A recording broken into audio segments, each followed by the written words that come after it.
Hello students, तो अभी हम क्या पढ़ रहे हैं? सेंटर ऑफ मास चैप्टर पढ़ रहे हैं।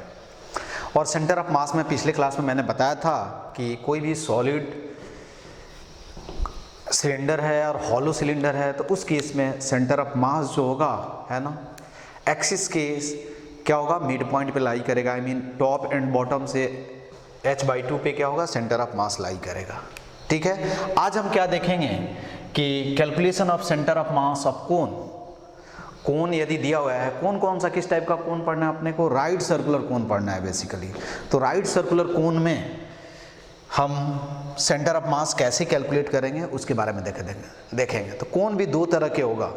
एक को हम पहले कंसीडर करेंगे centre of mass of hollow cone. Hollow आपको भी मालूम है कि क्या होगा, अंदर क्या होगा, खाली होगा, केवल मास जो होगा सरफेस के कर्व सरफेस पे क्या होगा और कर्व सरफेस प्लस बेस पे होगा। ठीक है, और दूसरा जो टाइप होगा वो क्या होगा, सॉलिड कोन होगा। तो सॉलिड कोन का सेंटर ऑफ मास कैसे कैलकुलेट करेंगे उसको हम देखेंगे। अब देखो क्या है, पहले हमने क्या कंसीडर किया है, centre of mass of hollow cone. Cone क्या है, हॉलो है, इसका मतलब क्या है, इसके अंदर क्या है, मास नहीं है। आई मीन मास कहाँ है, सरफेस पे है। कहाँ है मास, कहाँ दिया हुआ है, सरफेस पे दिया हुआ है। ठीक है, इसका मतलब इसका यदि ये लैटरल सरफेस एरिया दिया हुआ, मास कहाँ होगा, इस सरफेस पे होगा। ठीक है, तो हाइट दिया हुआ है, आर दिया हुआ है, तो हम यहाँ क्या कर सकते हैं, यदि मान लूँ मैं कि surface mass density sigma equal to क्या होता है, सरफेस मास। देखो क्या होगा, जब मास सरफेस पे होगा तो हम सरफेस मास डेंसिटी डिफाइन करेंगे। ठीक है, और सरफेस मास डेंसिटी जो होगा वो कितना होगा, सिग्मा इज इक्वल टू क्या होगा, m अपॉन क्या हो जाएगा, एरिया यहाँ क्या लेंगे, यदि मुझे यहाँ कंसीडर करना हो तो mass upon pi R L क्या होता है, लेंथ ऑफ स्लैंट हाइट होता है, आप लोग को मालूम है, इसको हम क्या बोलते हैं, एल बोलते हैं। ठीक है, ये इसकी जरूरत है। ठीक है, अब हम क्या करेंगे, देखो ये क्या है, सबसे बेस्ट क्या है कि हम क्या करें, कोन का यदि सेंटर ऑफ मास निकालना है तो हम क्या करेंगे, डिफरेंट क्या करेंगे, रिंग में क्या करेंगे, कोन को डिवाइड कर देंगे। ठीक है, एक रिंग जिसका क्या होगा, रेडियस कुछ होगा, उसका थिकनेस होगा कुछ। ठीक है, आई मीन थिक रिंग हम कंसीडर कर लेंगे। तो हम एक रिंग का, डिफरेंशियल रिंग का सेंटर ऑफ मास लिख दें और फिर इंटीग्रेट कर दें तो आसानी से सेंटर ऑफ मास मालूम चल जाएगा। सेकंड पॉइंट ये भी आपको ध्यान में रखना है कि ऑलवेज सेंटर ऑफ मास जो होता है वो लाइन ऑफ सिमेट्री या एक्सिस ऑफ सिमेट्री पे क्या होगा, लाई करेगा। तो यहाँ आप ध्यान से देखेंगे कि ये क्या है, this is nothing but the axis of symmetry. I mean axis of the cone will be क्या होगा, एक्सिस ऑफ सिमेट्री। तो हम बोल सकते हैं कि बाई सिमेट्री, यहाँ सेंटर ऑफ मास जो कोन का होगा वो कहाँ लाई करेगा, वाई एक्सिस पे लाई करेगा। कहाँ लाई करेगा, वाई एक्सिस पे लाई करेगा। देयरफॉर क्या होगा, x C O m will be क्या होगा 0, ZCOM विल बी ऑल्सो क्या होगा 0। समझ में आया क्या, सेंटर ऑफ मास ऑलवेज कहाँ लाई करेगा, axis of symmetry, line of symmetry. ठीक है, या simple axis of the geometrical figure. ठीक है, तो अब अपने को क्या करना है, वाई सेंटर ऑफ मास निकालना है। तो हम क्या करेंगे, अब देखो हम जानते हैं कि ये रिंग है, तो रिंग का जो सेंटर ऑफ मास होता है वो कहाँ लाई करेगा, इसके सेंटर पे ही लाई करेगा। अरे यही लाई करेगा ना यार, यहाँ सेंटर ऑफ मास होता है। तो हम क्या करेंगे, इसको डिफरेंशियल छोटे रिंग में छोटे रिंग में हम क्या करेंगे, इसको डिवाइड कर देंगे। तो हमने माना कि यहाँ से वाई डिस्टेंस पे, ठीक है, एक देखो ये क्या है, डिफरेंशियल रिंग है तुम्हारा। ठीक है, इसका थिकनेस क्या है, थिकनेस आपको मैं बता दूं क्या दिया हुआ है, dy दिया हुआ है। ये डिस्टेंस क्या हो गया, y। ठीक है, और इसका थिकनेस क्या हो गया, dy। समझ में आई बात। अब इसका मास हम लिख दें तो मास कितना लिख सकते हैं, देखो अब यदि ये ऐसे कुछ फिगर हो जाए, देखो यही इसका रेडियस होगा यार, तो इसका रेडियस यदि हम r मान लें तो इसका वॉल्यूम कितना, आई मीन एरिया कितना होगा, बता सकते हो एरिया कितना होगा। देखो तो 2 pi r into D Y होगा, क्या हो जाएगा, 2 pi r into D Y क्या हो जाएगा, 2 पाई r इंटू क्या हो जाएगा, डी वाई। इसको ओपन करोगे तो ये कुछ ऐसे बन जाएगा, देखो ध्यान से, ए इस टाइप में बन जाएगा, ए लेंथ जो होगा वो क्या हो जाएगा 2 पाई आर हो जाएगा। इस डिफरेंशियल रिंग को खोलोगे तो ये कुछ ऐसे बन जाएगा और ये क्या हो जाएगा इसका विड्थ हो जाएगा, थोड़ा इमेजिन करोगे तो ठीक है। तो यहाँ हम लिख सकते हैं d a is equal to क्या हो जाएगा 2 पाई आर डी वाई हो जाएगा। तो हम इसका डिफरेंशियल रिंग का मास भी लिख सकते हैं, डी एम इक्वल टू क्या होगा सिग्मा इंटू क्या हो जाएगा डी ए, और ठीक है क्या हो जाएगा सिग्मा इंटू क्या हो जाएगा डी ए हो जाएगा, और डी ए का आप वैल्यू रख सकते हो। अब देखो इस डिफरेंशियल रिंग का सेंटर ऑफ मास कहाँ होगा, यही लाई करेगा, आई मीन यहाँ से ये ओरिजिन है तो यहाँ से कहाँ लाई करेगा वाई पे। तो हम लिख सकते हैं देखो Y C O M is equal to क्या लिख सकते हैं वाई डी एम इंटीग्रेशन क्या होगा डी एम। समझ में आया, ठीक है। और y का जो लोअर वैल्यू होगा वो क्या होगा 0 टू क्या होगा h होगा, 0 टू h, लोअर लिमिट 0 और अपर लिमिट क्या होगा h हो सकता है, ठीक है। इसके बाद यहाँ y सी ओ एम भी हम लिख सकते हैं, क्या लिख सकते हैं देखो dm को क्या लिख सकते हैं sigma d a into y 0 to h, उसी तरह हम लिख सकते हैं सिग्मा डी ए 0 टू क्या लिख सकते हैं h। अब सिग्मा कांस्टेंट है, सरफेस मास डेंसिटी यहाँ कांस्टेंट है, तो हम इसको इंटीग्रेशन साइन से बाहर ले सकते हैं। तो कभी कभी जब भी क्या होगा सरफेस मास डेंसिटी कांस्टेंट होगा तो आप ऐसे भी लिख सकते हो वाई डी ए 0 टू क्या होगा h डिवाइडेड बाई क्या होगा डी ए, ठीक है क्या हो जाएगा डिवाइडेड बाई क्या हो जाएगा डी ए। अब y डी ए का वैल्यू रख दो, यहाँ से डी ए का वैल्यू यही है ना देखो। एक अब r भी आपको निकालना है, तो देखो शायद ये ट्रायंगल देखोगे कौन सा, इसको नाम दे दूं ए बी, और ये इस ट्रायंगल में और ये ट्रायंगल, ये छोटा वाला ट्रायंगल क्या होगा पी एंड क्यू। तो ये क्या होगा दोनों क्या होगा सिमिलर होगा, तो सिमिलर होगा तो हम लिख सकते हैं देखो r अपॉन क्या लिख सकते हैं h, ठीक है, is equal to small r upon क्या होगा y, तो r इक्वल टू क्या होगा r अपॉन h इंटू क्या हो जाएगा y हो जाएगा, ठीक है। समझ में आया बात। तो हम क्या कर सकते हैं यहाँ वैल्यू लिख सकते हैं देखो y डी का वैल्यू रखो क्या है 2 पाई, r का वैल्यू यहाँ से लिख सकते हैं क्या होगा capital R upon h y d y integration 0 to h divided by again 2 pi, r को क्या लिखेंगे r by h y d y. हो गया, कोई ज़्यादा प्रॉब्लम नहीं, अब तो आ जाएगा आंसर 0 टू क्या हो जाएगा h। अब तुम देखो यहाँ से हम लिख सकते हैं y C O M is equal to integration 0 to h। देखो यहाँ से 2 पाई r अपॉन h क्या हो जाएगा कॉमन ले लो, तो ये क्या लिख सकते हैं वाई स्क्वायर, ठीक है, y square d y upon क्या हो जाएगा वाई डी वाई, यही होगा। अरे ये 2 pi r upon h 2 pi r upon h क्या हो जाएगा कैंसिल हो जाएगा, और 0 टू h। यहाँ से तुमको दिख रहा है आंसर क्या होगा वाई सी ओ एम इस ये कितना हो जाएगा वाई क्यू बाई 3 0 टू क्या हो जाएगा 0 to h divided by y square by 2 0 to h।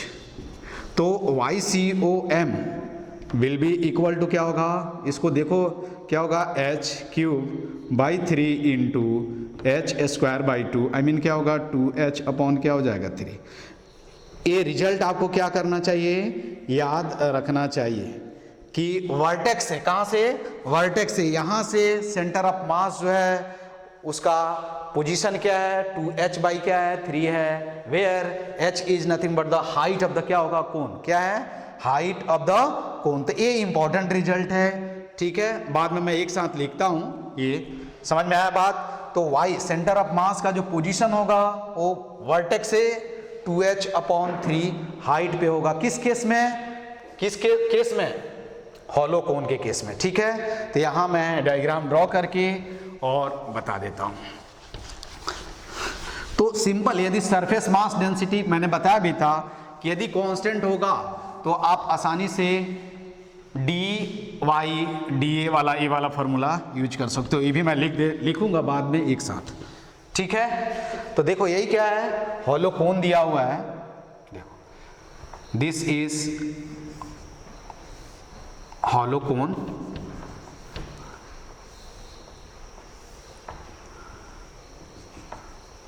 ठीक है। यदि हम इसको एक्स एक्सिस मान लें और इसको क्या करें वाई एक्सिस मान लें, तो सेंटर ऑफ मास का जो पोजीशन होगा वो क्या होगा, यहाँ होगा। यही क्या होगा, COM, और इसका हाइट जो होगा वो क्या होगा 2h/3 फ्रॉम वर्टेक्स। कहाँ से, 2h/3 फ्रॉम वर्टेक्स। इसको हमने 0 0 कंसीडर किया है, ठीक है। यदि बेस से कोई पूछे तो बेस से तुम बता सकते हो यहाँ कि बेस से, अरे बेस से सेंटर ऑफ मास का हाइट जो होगा वो क्या होगा, तुम खुद ही बता सकते हो यहाँ, ठीक है। कितना होगा बता दो जल्दी। इसको यदि मैं एक्स एक्सिस मान लूँ, इसको वाई एक्सिस मान लूँ, ठीक है, तो सेंटर ऑफ मास का जो पोजीशन होगा वो यहाँ से क्या होगा बताओ जल्दी। अरे यदि इसका हाइट क्या है h दिया हुआ है, तो यहाँ से क्या होगा, ये COM होगा, and this will B h by क्या हो जाएगा 3। तो दोनों केस में आपको क्या करना है, याद रखना है। ये कौन सा कोन है, हॉलो कोन दिया हुआ है, समझ में आया ना, सॉलिड कोन नहीं है, क्या है, हॉलो कोन दिया हुआ है। तो हॉलो कोन का centre of mass find out करने के लिए हम क्या करते हैं, रिंग में डिवाइड करेंगे, डिफरेंट रिंग में। एक रिंग का हम सेंटर ऑफ मास लिखेंगे और फिर क्या करेंगे, स्टैंडर्ड रिजल्ट लिख करके हम उसका वैल्यू फाइंड आउट। तो आपको केवल क्या करना है, ये फॉर्मूला जो है वो क्या करना है, याद कर जाना है, रट जाना है, ठीक है। इसके बाद दूसरा जो टाइप है इसमें सेंटर ऑफ मास ऑफ क्या है, दूसरा जो बी में क्या है, सेंटर ऑफ मास ऑफ क्या होगा, सॉलिड कोन। अब तुम ही बता सकते हो सॉलिड कोन में क्या होगा यार, मास अंदर भी होगा, तो कॉन्सेप्ट वही है, ठीक है। यही क्या है तुम्हारा सॉलिड कोन दिया हुआ है। यहाँ भी बाई सिमेट्री, यदि एक्स एक्सिस मान लिया और ये क्या हो गया तुम्हारा वाई एक्सिस हो गया, ठीक है। इसमें क्या होगा, मास जो होगा थ्रू आउट द क्या होगा, वॉल्यूम होगा, ठीक है। ये सॉलिड कोन हो गया। अगेन इसका हाइट क्या दिया हुआ है, h दिया हुआ है, और ए वाला रेडियस जो है वो क्या है, r दिया हुआ है, ठीक है। अब यहां कोन का वॉल्यूम कितना होता है तुमको मालूम है, वॉल्यूम ऑफ द कोन कितना होगा बताओ। वॉल्यूम जो होगा देखो V इज इक्वल टू क्या होगा 1/3 पाई r स्क्वायर, क्या होता है पाई r स्क्वायर h। यही क्या होता है, कोन का वॉल्यूम होता है। अब यहां मुझे सेंटर ऑफ, यहां भी बोल सकते हैं, पहले तो हम सिमेट्री यूज करें, तो this is nothing but the क्या होगा, एक्सिस ऑफ द क्या होगा कोन। तो यहां बोल सकते हैं कि बाई सिमेट्री YCOM क्या होगा, नॉट इक्वल टू 0, XCOM जो होगा वो क्या होगा 0 होगा, ZCOM I mean Z coordinate of centre of मास भी क्या होगा 0 होगा। बोल सकते हैं हम आसानी से कि x coordinate of centre of मास 0 होगा, z coordinate of centre of मास 0 होगा, और लेकिन क्या होगा y coordinate of centre of मास जो होगा वो 0 नहीं। क्यों, क्योंकि centre of mass always lie on the क्या होगा, एक्सिस ऑफ सिमेट्री, ठीक है, या सिंपल एक्सिस ऑफ द क्या है कोन। यहां मुझे क्या करना है, अब देखो वॉल्यूम क्या है, थ्रू आउट द मास जो है through out the volume distributed है, तो यहां हम डिफाइन क्या करते हैं, वॉल्यूम मास डेंसिटी, ठीक है। ऑलरेडी मैंने बताया है ये कितना होगा, मास अपॉन क्या होगा वॉल्यूम, ठीक है। तो यहां हम ये भी लिख सकते हैं, ठीक है, इसकी जरूरत भी नहीं है। यहां यदि मास मुझे m मालूम है तो 1/3 पाई r स्क्वायर क्या हो जाएगा h, और ये देखो क्या हो जाएगा, कांस्टेंट हो जाएगा, कांस्टेंट हो गया ना यार ये, ठीक है, कांस्टेंट हो गया। इसको हम क्या बोलते हैं, वॉल्यूम मास डेंसिटी। ऑलरेडी मैंने बताया है वॉल्यूम मास डेंसिटी। जब क्या होगा, मास लाइन के अलोंग डिस्ट्रीब्यूटेड होगा तो लीनियर मास डेंसिटी, जब सरफेस पे डिस्ट्रीब्यूटेड होगा तो सरफेस मास डेंसिटी, और जब थ्रू आउट द वॉल्यूम होगा तो वॉल्यूम मास डेंसिटी। अब यहाँ भी यदि मुझे सेंटर ऑफ मास निकालना है तो देखो यहाँ क्या करेंगे, हम डिफरेंशियल डिस्क में क्या करेंगे, इसको कोन को क्या करेंगे, डिवाइड करेंगे। यहाँ से y डिस्टेंस पे हमने क्या किया, एक डिफरेंशियल डिस्क कंसीडर कर लिया। समझ में आया ना, देखो ये ऐसे कुछ होगा अंदर, ये डिफरेंशियल डिस्क कंसीडर कर लिया। कहाँ से, यहाँ से वाई डिस्टेंस पे, ठीक है। कितने विड्थ का, dy, ये dy है। अगेन मुझे क्या करना है, ए आर लिखना पड़ेगा। तो आर के लिए तो वही फार्मूला होगा, फार्मूला नहीं है, देखो ये दोनों ट्रायंगल क्या है, सिमिलर होंगे, आप देख सकते हो या ट्रिगो यूज कर सकते हो। तो कॉरस्पॉन्डिंग साइड का जो रेशियो होगा वो क्या होगा, सेम होगा। तो हम यहाँ से बोल सकते हैं, देखो यहाँ से यही से हम बोल सकते हैं, क्या बोल सकते हैं, R upon h, R upon h equal to small r upon क्या हो जाएगा, स्मॉल r अपॉन क्या हो जाएगा, y। तो small r equal to R upon H into क्या हो जाएगा, y हो जाएगा, ठीक है, कोई डाउट नहीं है। अब dv लिखोगे तो क्या लिखोगे बता सकते हो, dv I mean volume of this differential disc. dv कितना होगा, ये डिस्क जो है ये क्या है, डिफरेंशियल डिस्क है, डिफरेंशियल डिस्क। तो dv कितना होगा, देखो तो बेस एरिया इंटू क्या हो जाएगा, हाइट हो जाएगा, क्या बेस एरिया, बेस एरिया क्या होगा पाई आर स्क्वायर, और हाइट क्या होगा dy होगा। तो dv हम क्या लिखेंगे, पाई आर स्क्वायर क्या होगा, dy। यहां से आप वैल्यू रख सकते हो, देखो पाई, ठीक है, r का वैल्यू रख सकते हो, यहां से क्या होगा, देखो r upon H into Y the whole square क्या होगा, dy। इसको ऐसे भी लिख सकते हो, pi R square H square Y square क्या हो जाएगा, dy। अब देखो इस डिफरेंशियल डिस्क का सेंटर ऑफ मास इसी पे लाई करेगा, इसके सेंटर पे। तो हम लिख सकते हैं, देखो YCOM इज इक्वल टू क्या लिख सकते हैं, DM y 0 to again h divided by क्या होगा, 0 टू h DM। इसको ऐसे भी हम लिख सकते हैं, क्या कर सकते हैं, DM को क्या लिख सकते हैं, देखो तो रो dv y को लिख सकते हैं, रो dv, अरे DM को लिख सकते हैं क्या, ठीक है। अब अगेन वॉल्यूम मास डेंसिटी क्या है, कांस्टेंट है, तो इसलिए हम इसको बाहर लिख सकते हैं। तो YCOM इज इक्वल टू क्या होगा, y dv 0 to h 0 to h।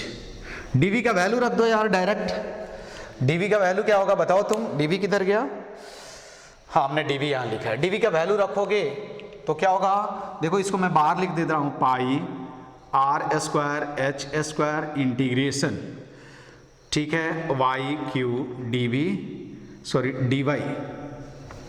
0 to h divided by pi R square H square integration 0 to h Y square dy। देखो ये कैंसिल हो गया, ठीक है। उसका अगेन डिफरेंशिएशन क्या हो जाएगा, y⁴ divided by 4 into y�3 divided by 3, और डायरेक्ट नहीं लिख सकते लेकिन मैं ऐसे लिख दूँ 0 टू h अगेन 0 टू क्या हो जाएगा h। इसको सिंप्लीफाई करोगे तो ये क्या हो जाएगा तुम्हारा 3h अपॉन क्या हो जाएगा 4। तो तुमको मालूम चल गया कि सॉलिड कोन के लिए सेंटर ऑफ मास जो होगा वो वर्टेक्स से कितना होगा, 3h/4 पे।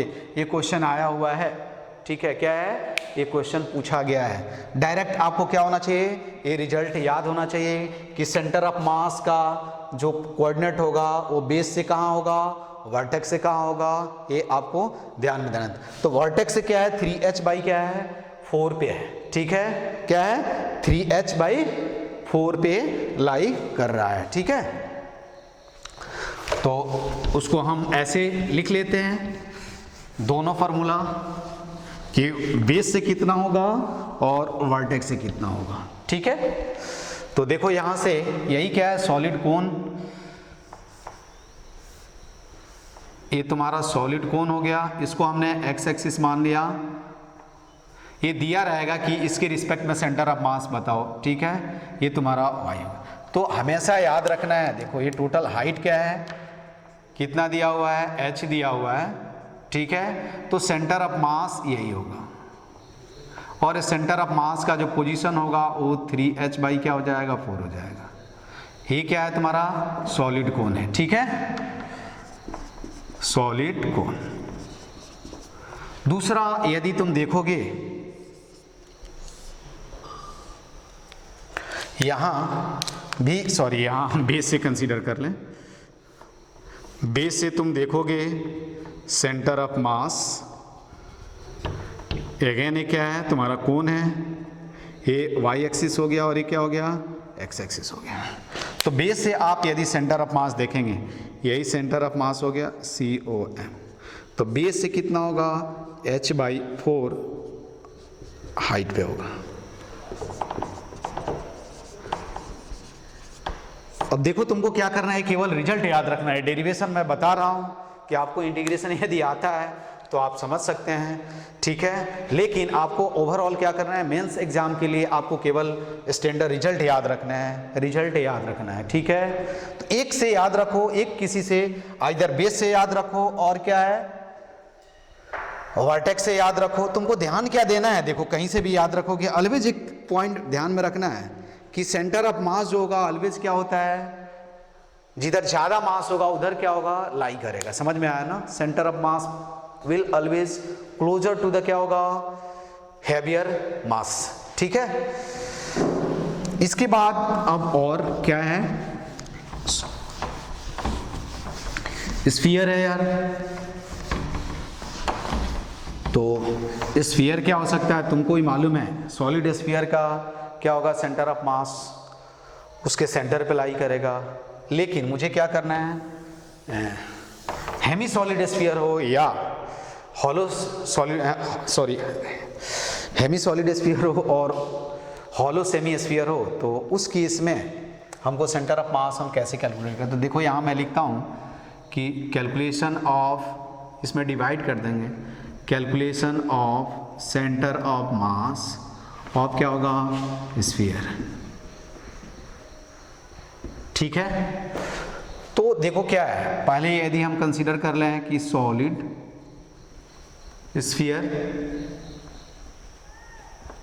ठीक है, इसमें कैलकुलेट करने की जरूरत नहीं है और मैं कैलकुलेशन बताऊंगा भी नहीं।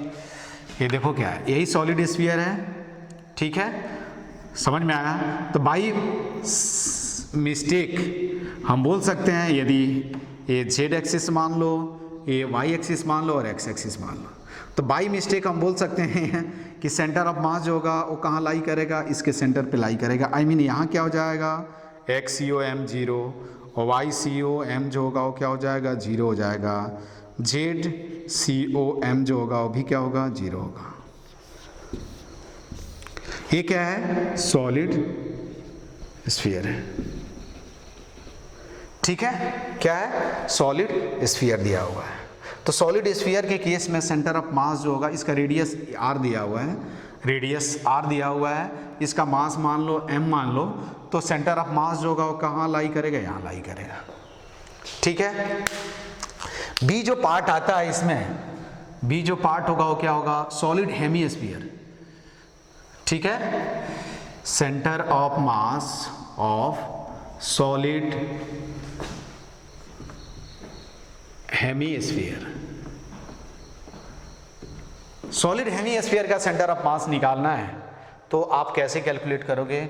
अगेन इसको हम क्या करेंगे, डिस्क में हम क्या करेंगे, डिफरेंशियल डिस्क में। देखो यही क्या है, तुम्हारा सॉलिड स्फीयर है, ठीक है, हेमी सॉलिड स्फीयर,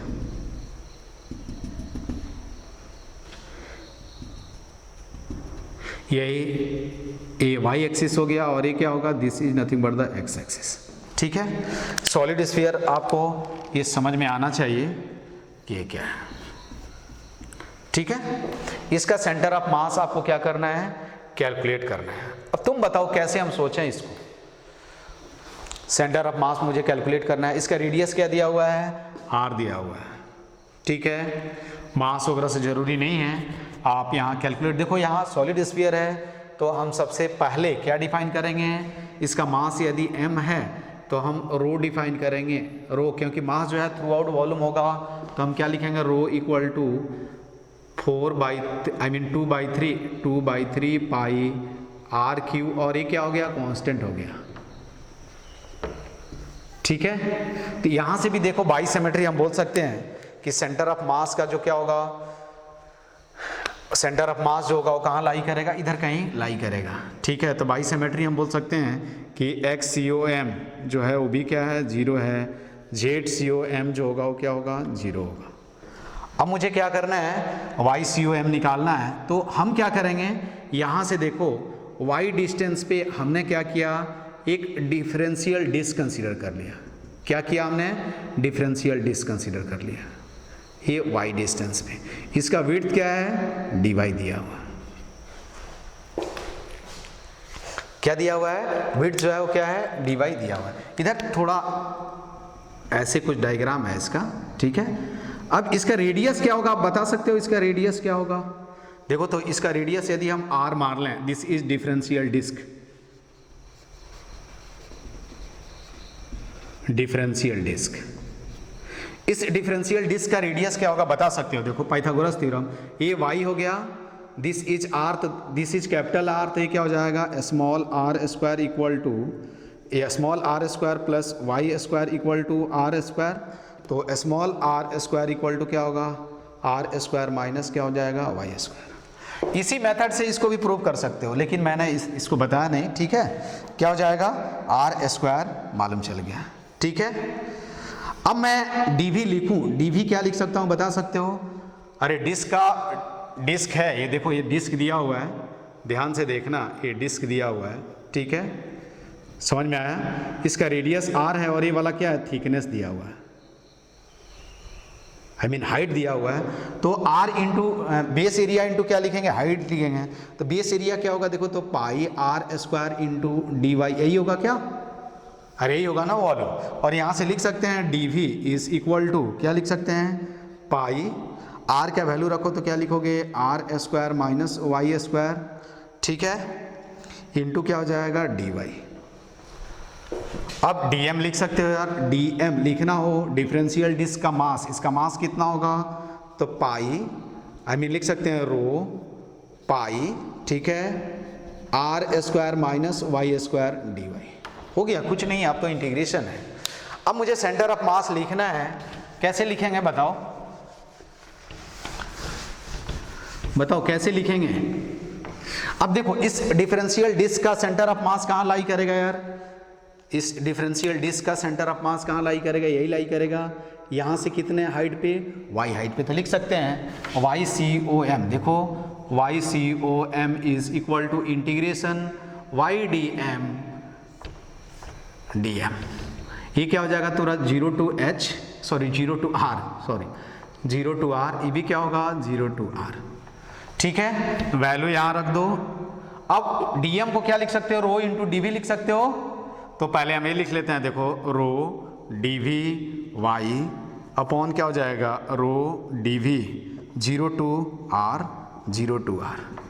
अगेन देखो यहाँ भी क्या है, रो कांस्टेंट है, तो इसको इंटीग्रेशन साइन से बाहर लिख सकते हो। तो ये क्या हो जाएगा, y dv इंटीग्रेशन क्या होगा, dv 0 to r 0 to क्या हो जाएगा r। इसको सिंप्लीफाई करो तो देखो YCOM कितना होगा, YCOM कितना होगा, dv का वैल्यू रखो वहाँ से, देखो dv का वैल्यू रखोगे तो क्या हो जाएगा, देखो तो रो पाई, ठीक है, r square minus y square. ठीक है, y dy 0 to h, sorry 0 to r, h नहीं। ठीक है, उसके बाद अरे y का मिनिमम वैल्यू 0 हो सकता है, मैक्सिमम वैल्यू कैपिटल इसके रेडियस के इक्वल हो सकता है ना यार, इसी के इक्वल होगा ना। तो यहाँ हमने क्या लिखा, पाई रो, नहीं पाई हमने dv लिखा ना यार, सॉरी रो नहीं होगा, पाई r square y square dy 0 to क्या हो जाएगा, r आ जाएगा।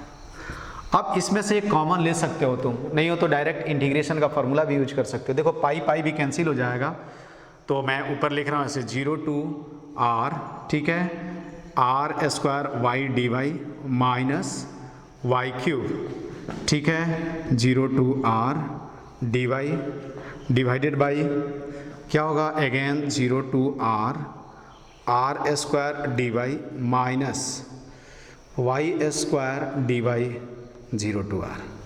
इसको सिंप्लीफाई करोगे तो ये कितना हो जाएगा, देखो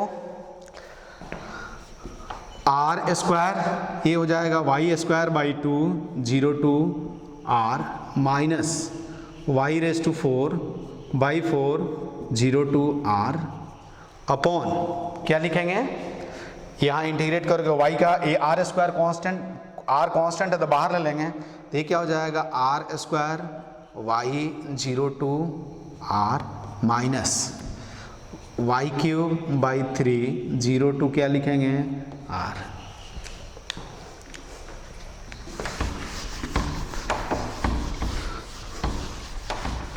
ठीक है, ये देखो यहाँ YCOM इज इक्वल टू, इसको ये कितना हो जाएगा, देखो R, ठीक है, कितना हो जाएगा R raise to 4 by 2 minus R raise to 4 by 4 divided by R cube minus R cube by 3। इसको सिंप्लीफाई करोगे तो कितना होगा बता सकते हो तुम लोग, ओ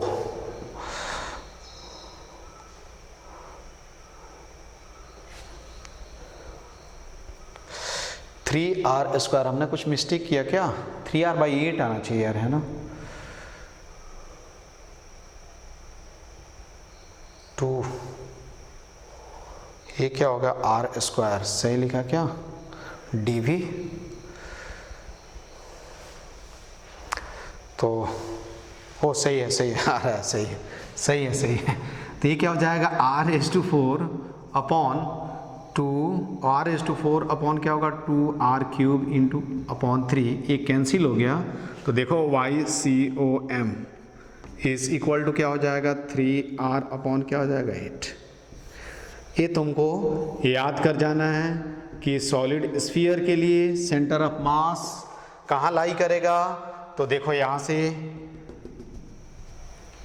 ये सॉलिड स्फीयर है, ठीक है, बेस से कितने हाइट पे सेंटर ऑफ मास लाई करेगा ये तुम लिख सकते हो, यहाँ सेंटर ऑफ मास होगा COM, यहाँ से उसका जो पोजीशन होगा वो क्या होगा 3r अपॉन क्या हो जाएगा 8, ठीक है, क्या हो जाएगा 3r अपॉन क्या हो जाएगा 8 हो जाएगा। समझ में आया, ये तुम्हारा क्या हो गया हेमी सॉलिड स्फीयर, ठीक है, तो ये तुमको क्या करना है, रटना है कि यदि हेमिस्फीयर दिया हुआ है, सॉलिड है, तो बेस से 3r अपॉन 8 हाइट पे क्या होगा 3r अपॉन, पहले एक्सिस ऑफ सिमेट्री देख लो, ऑलवेज सेंटर ऑफ मास जो होगा वो क्या होगा एक्सिस ऑफ सिमेट्री पे लाई करेगा, आई मीन यहाँ एक्सिस ऑफ सिमेट्री क्या है y एक्सिस है, इसलिए सेंटर ऑफ मास जो होगा वो कहाँ लाई करेगा y एक्सिस पे लाई करेगा, और y एक्सिस पे बेस से कितने हाइट पे लाई करेगा 3r अपॉन क्या हो जाएगा 8, ये याद रखना है 3r अपॉन 8, ठीक है, सेंटर ऑफ मास, ये रट जाना है, कितने बार बोल रहा हूँ इसको रट जाना है क्योंकि डायरेक्ट इससे क्वेश्चन पूछा जाता है, ठीक है। एक और पॉइंट इसमें है कि अभी तो हमने क्या किया सॉलिड का कैलकुलेट कर दिया, फिर एक दो न्यूमेरिकल्स भी देखेंगे। देखो सॉलिड का सेंटर ऑफ मास कितना होगा, सॉलिड हेमिस्फीयर का 3r upon 8 from the base, तो टॉप से कोई पूछेगा कितना होगा, कितना होगा 5r अपॉन 8, ठीक है, क्या होगा 5r अपॉन 8। इसके बाद अगला जो टाइप है आई मीन बी हम कंसीडर कर लेंगे इसमें, ठीक है, कि calculation of centre of mass of hollow sphere.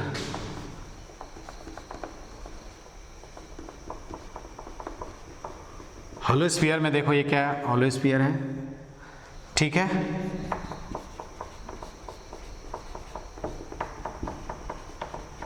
तो बाई सिमेट्री हम बोल सकते हैं कि इसका सेंटर ऑफ मास जो होगा वो कहाँ लाई करेगा, यहाँ लाई करेगा, ठीक है, इसका मास m दिया हुआ है, तो यहाँ x cm और x centre of mass 0 y coordinate of centre of मास 0 होगा और z coordinate of centre of मास क्या होगा, 0 होगा। ठीक है, समझ में आई बात। अब मुझे, ठीक है, ये तो अपने को बाई सिमेट्री हमने बोल दिया, कैलकुलेट भी करोगे तो आ जाएगा, लेकिन डायरेक्ट याद रखो कि ये सेंटर ऑफ मास जो होगा यहाँ लाई करेगा। इसमें इसका अगला टाइप क्या है कि कैलकुलेशन ऑफ या centre of mass of hollow hemisphere.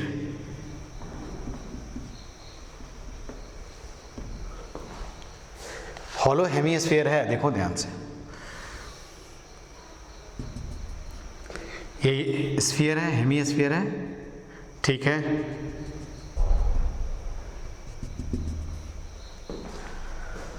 अब हॉलो है तो हम क्या करेंगे यार, देखो यहाँ से अगेन बोल सकते हो दिस इज वाई एक्सिस और दिस इज क्या होगा, एक्स एक्सिस। तो हम बोल सकते हैं कि सिमेट्री से हम बोल सकते हैं, क्या बोल सकते हैं, इसका मास मान लो m है, मास की जरूरत नहीं है यार, है ना, हमेशा।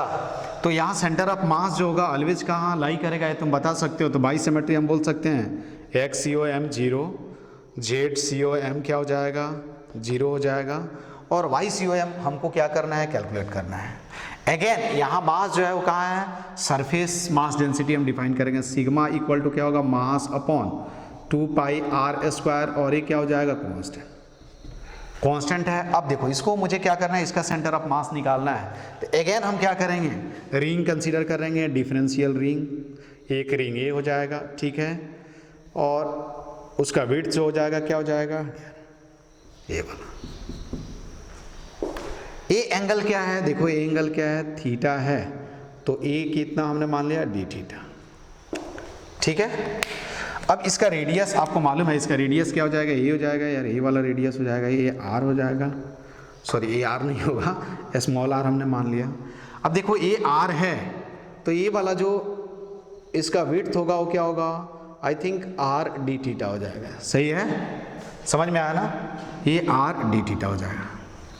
अब यहाँ से हम क्या कर सकते हैं, देखो यहाँ से ये लिख सकते हो, इसका सेंटर ऑफ मास जो होगा किसका, इसका सेंटर ऑफ मास ये डिफरेंशियल का यहाँ लाई करेगा, तो ये कितना हो जाएगा, तुम बता सकते हो, this will be r cos theta, ठीक है, और स्मॉल आर जब लिखोगे तो क्या लिखोगे, आर साइन थीटा। तो यदि मैं डी ए लिखूं, area of this differential ring, इसका एरिया क्या होगा, तो 2 पाई आर इंटू क्या हो जाएगा, आर डी थीटा। अरे 2 पाई आर इंटू थिकनेस ही होगा ना यार, ठीक है। तो यहाँ से हम लिख सकते हैं 2 pi R square sine theta D theta. इसको जब इंटीग्रेट कर दोगे तो तुमको ये एरिया मिल जाएगा। थीटा को 0 टू क्या ले लो, सॉरी 0 टू पाई बाई 2 ले लो, तो तुमको ये एरिया मिल जाएगा, ये वाला 2 पाई आर स्क्वायर। यहीं से देख सकते हो, इंटीग्रेट करो आंसर आ जाएगा, ठीक है। तो तुमको डी ए मिल जाएगा, तो डी एम हम लिख सकते हैं, डी एम आई मीन इसका मास कितना होगा, सिग्मा इंटू क्या हो जाएगा, डी ए हो जाएगा। अगेन सिग्मा कांस्टेंट है तो हम डायरेक्ट ये फार्मूला लिख सकते हैं, क्या कर सकते हैं, डायरेक्ट ए वाला हम फार्मूला लिख सकते हैं। देखो अब क्या लिख सकते हैं, y C O M is equal to क्या होगा, डी एम। देखो डी एम यहाँ क्या लिखेंगे, वाई कितना होगा, d m y integration 0 to pi by 2 मैं ले रहा हूँ क्योंकि थीटा आएगा यहाँ, integration d m 0 to pi by 2, ठीक है। डी एम का वैल्यू रखोगे तो क्या लिखोगे, sigma d a y 0 to pi by 2 divided by क्या लिखोगे, 0 to pi by 2 sigma d a. Again sigma sigma cancel हो जाएगा तो हम लिख सकते हैं d a y 0 to pi by क्या हो जाएगा 2, 0 टू क्या हो जाएगा पाई बाई 2 डी ए, ठीक है। अब यहां से आप क्या कर सकते हो, वैल्यू फाइंड आउट कर सकते हो। डी ए का वैल्यू रख दो, वहां आंसर आ गया। तो देखो Y C O M is equal to क्या, integration 0 to pi by 2 D A का वैल्यू रखो। अरे थीटा जो होगा वो 0 टू पाई बाई 2 ही हो सकता है, मिनिमम वैल्यू क्या होगा 0 और मैक्सिमम वैल्यू क्या होगा पाई बाई 2, ठीक है। तो यहां से डी ए का वैल्यू रखो तो कितना हो जाएगा 2 pi R square sine theta D theta, और देखो डी वाई क्या होगा आर कॉस थीटा होगा, आर कॉस थीटा। ठीक है, 0 टू क्या लिखेंगे pi by 2 pi R square sine theta D theta. अब यहां से देखो ये 2 पाई आर स्क्वायर कैंसिल हो जाएगा। ठीक है, तो यहां लिख सकते हैं ओह, ठीक है, तो ये कितना हो जाएगा r into 0 to pi by 2। अब देखो यहां मैंने 2 से मल्टीप्लाई और 2 से क्या किया डिवाइड कर दिया, तो 2 sine theta cos theta D theta हो जाएगा divided by 0 to sine theta D theta 0 to क्या होगा पाई बाई 2, ये साइन 2 थीटा हो जाएगा। तो r by 2 integration sine of 2 theta D theta 0 to pi by 2 divided by क्या हो जाएगा 0 to pi by 2 sine theta D theta. अब तो तुम आसानी से इंटीग्रेशन वाला फॉर्मूला यूज कर दो, आंसर मिल जाएगा। क्या होगा आंसर आ जाएगा। ठीक है, तो यहां से देखोगे YCOM इज इक्वल टू क्या होगा साइन 2 थीटा का इंटीग्रेशन क्या होगा minus cos 2 theta divided by 2, तो हम क्या लिखेंगे minus r by 4 cos of 2 theta integration 0 to pi by limit pi by 0 to pi by 2 divided by क्या हो जाएगा माइनस साइन थीटा 0 टू क्या हो जाएगा पाई बाई 2, साइन थीटा नहीं होगा यार कॉस थीटा होगा सॉरी। अब ये माइनस माइनस कैंसिल कर डालो तो कितना हो जाएगा देखो ऊपर ये तो तुम्हारा -1 और वो कितना हो जाएगा -2, तो -2r अपॉन 4 इंटू क्या होगा -1 आई मीन क्या हो जाएगा r बाई 2। तो हॉलो हेमीस्फीयर के लिए सेंटर ऑफ मास जो होगा वो क्या होगा r बाई 2 पे क्या होगा लाई करेगा। ठीक है, जिसे यही क्या है हॉलो हेमीस्फीयर है। ठीक है, क्या है हॉलो हेमीस्फीयर है, यही एक्सिस ऑफ सिमेट्री हो गया। तो यहाँ सेंटर ऑफ मास जो होगा वो क्या होगा यहाँ लाई करेगा, यहाँ से कितने पे r बाई, तो ये क्या हुआ तुम्हारा हॉलो हेमीस्फीयर। ठीक है, ये हॉलो स्फीयर हेमीस्फीयर, इसका रेडियस क्या होगा r, मास से कोई मुझे मतलब नहीं है। ठीक है, तो ये तुमको क्या करना है ध्यान में रखना है कि सेंटर ऑफ मास जो होगा हम कैसे कैसे कैलकुलेट करेंगे, कौन कौन से मेथड यूज करके। एक न्यूमेरिकल हम देख लेते हैं इस पे कि क्या है, न्यूमेरिकल देख लेते हैं।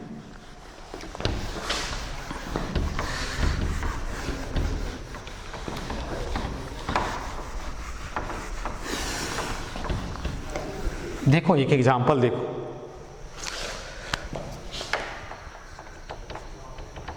फाइंड क्या होगा find centre of mass of system as shown in the figure.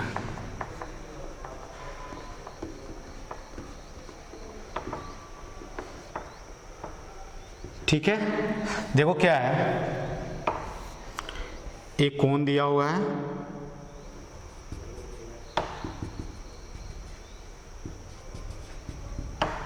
ठीक है समझ में आया। ये सॉलिड कोण मान लेते हैं, इसका मास मैं मान लिया क्या है m है, और एक इसके टॉप पे यहां एक हेमीस्फीयर क्या किया गया है रखा गया है, क्या है हेमीस्फीयर।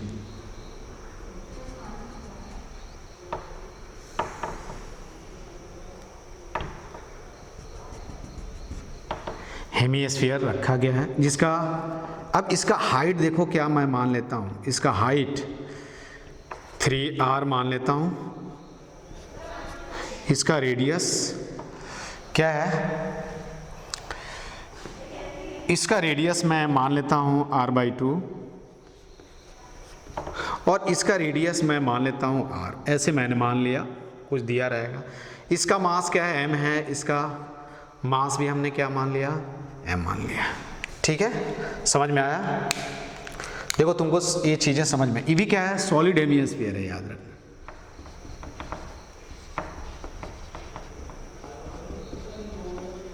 क्या है, सॉलिड हेमिस्फीयर है, कोई डाउट नहीं है।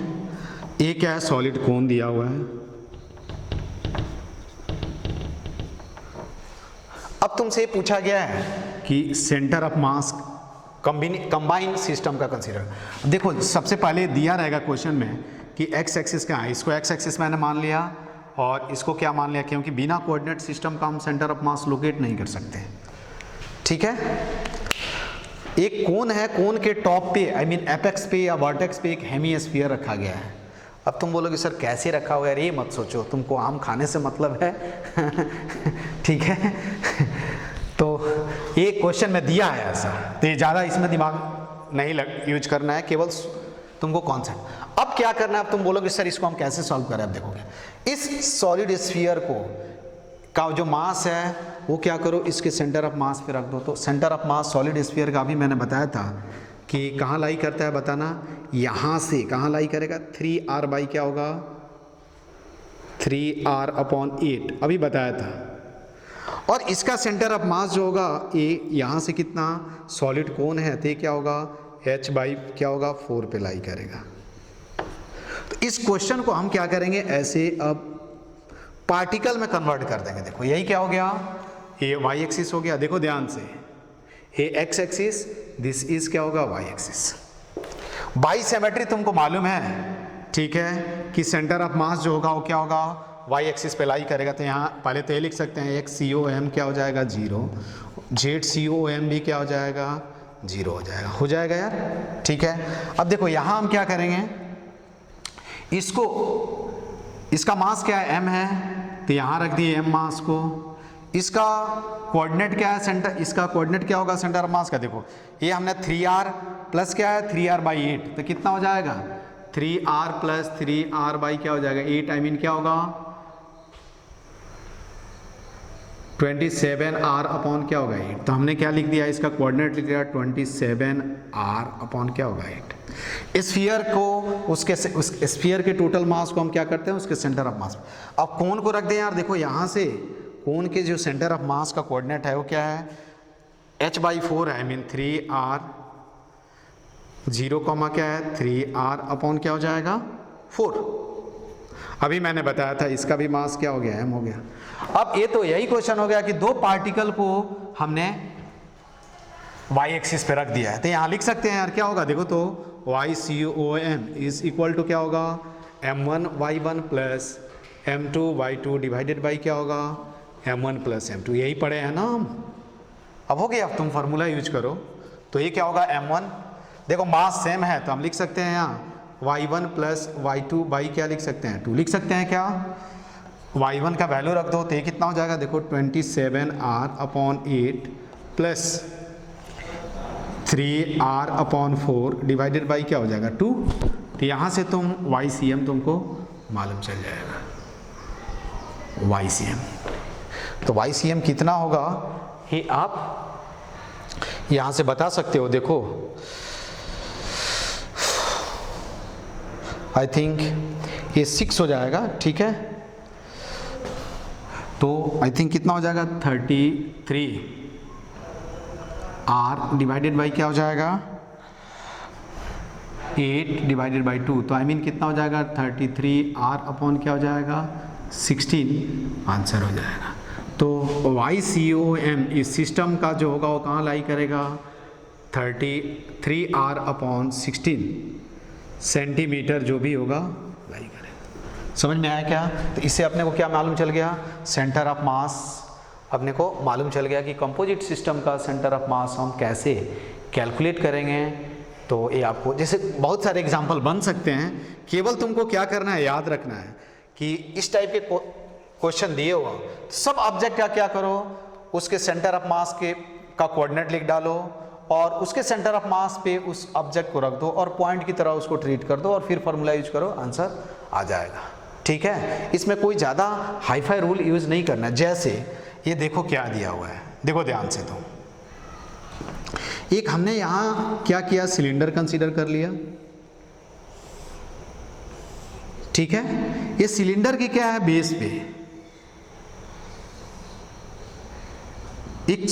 अब इसका यदि हम इसका रेडियस मान लो कि ये वाला हाइट जो है वो क्या है 4r मान लेते हैं, ठीक है।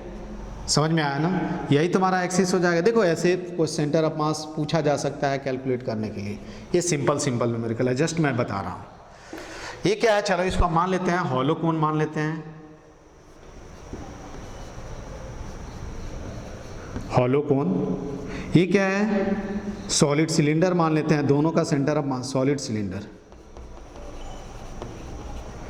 ये 4r है, इसका हाइट मान लो क्या है 3r है, इसका मास क्या है m है, इसका भी मास m है।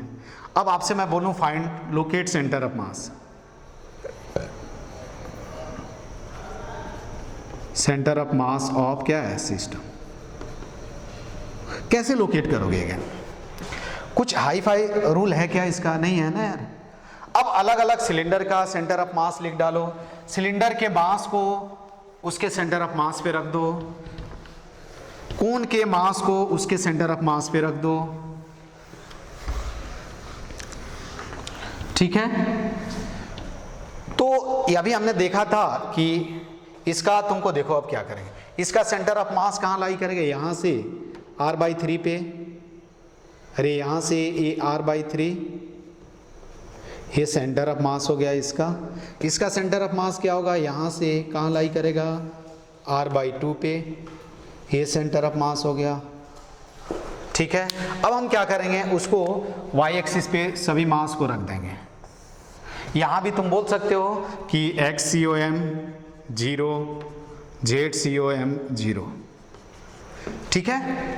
यहां अब हमने क्या किया, देखो यहां एक मास रख दिया m, जिसका कोऑर्डिनेट क्या है r/ क्या है 2, क्या है 0, नहीं r/2 नहीं होगा, ये r/2 लग दिया क्या, 4r/2 होगा ना, तो I mean 2r हो जाएगा, ठीक है 2r हो जाएगा, सॉरी। एक दूसरा ऑब्जेक्ट रखा, अब देखो यहां से क्या होगा r/3 पे, ये टोटल क्या है, ये r/3 नहीं होता है h होता है यार, ठीक है। तो ये h क्या है 3r, तो 3r/3 ये r हो गया, और ये कितना है 4r हो गया, तो इसका कोऑर्डिनेट क्या हो जाएगा, सिंपल 0, क्या हो जाएगा 5r हो गया। एक मास यहाँ है, ये मास यहाँ है, दोनों का मास सेम है। अब ये तो यही फार्मूला हो गया यार y_COM, वही कॉन्सेप्ट हो गया डिस्क्रीट डिस्ट्रीब्यूशन ऑफ मासेस वाला। तो y_COM क्या लिखेंगे, m1 y1 plus m2 y2 divided by m1 plus m2, mass same है तो again y1 plus y2 by क्या हो जाएगा 2, वैल्यू रख दो, तो 5r प्लस, अरे यार इसका कोऑर्डिनेट 0 होगा और इसका 2r होगा, तो ये कितना हो जाएगा 5r प्लस 2r कितना हो जाएगा 7r बाई क्या हो जाएगा 2। तो हम क्या करते हैं, इसी तरह सबका अलग अलग सेंटर ऑफ मास लिख लेते हैं, उनके सेंटर ऑफ मास पे टोटल मास को कॉन्सेंट्रेट करके, और फिर डिस्क्रीट डिस्ट्रीब्यूशन ऑफ मासेस वाला जो फार्मूला होता है उसको यूज करके हम क्या करते हैं, सेंटर ऑफ मास के पोजीशन को कैलकुलेट कर लेते हैं, ठीक है। इसके बाद सेंटर ऑफ मास में एक और पॉइंट है कि how to calculate centre of mass of residual part. I mean हमने क्या किया कि स्फीयर है, उसमें से कुछ पार्ट को हमने क्या किया, कट करके निकाल दिया, तो रिमेनिंग पार्ट का सेंटर ऑफ मास हम कैसे कैलकुलेट करेंगे, ये बहुत ही इंपॉर्टेंट है, जनरली पूछा जाता है जेईई एंड नीट के एग्जाम में। तो इसके नेक्स्ट पार्ट में हम उसके बारे में पढ़ेंगे, ठीक है। तो इस पार्ट में बस इतना ही, आप लोग इस पे प्रैक्टिस करते रहिए। और देखो इसमें कितने फार्मूले हैं, सभी फार्मूला को तुम एक पेज पे क्या करो, लिख डालो, डायग्राम ड्रॉ करके, सॉलिड स्फीयर, हॉलो स्फीयर, कोन, सबको डायग्राम, सबका डायग्राम ड्रॉ करो और उसके सेंटर ऑफ मास को लोकेट करके दिखा दो, और उसको जब देखते जाओगे अगेन एंड अगेन तो क्या हो जाएगा, वो चीज़ें आपके माइंड में सेट हो जाएगा, तो आपको फार्मूला आप भूलोगे नहीं और फिर प्रॉब्लम आप आसानी से सॉल्व कर सकते हो, ठीक है। तो आज के क्लास में बस इतना ही, ओके, थैंक यू।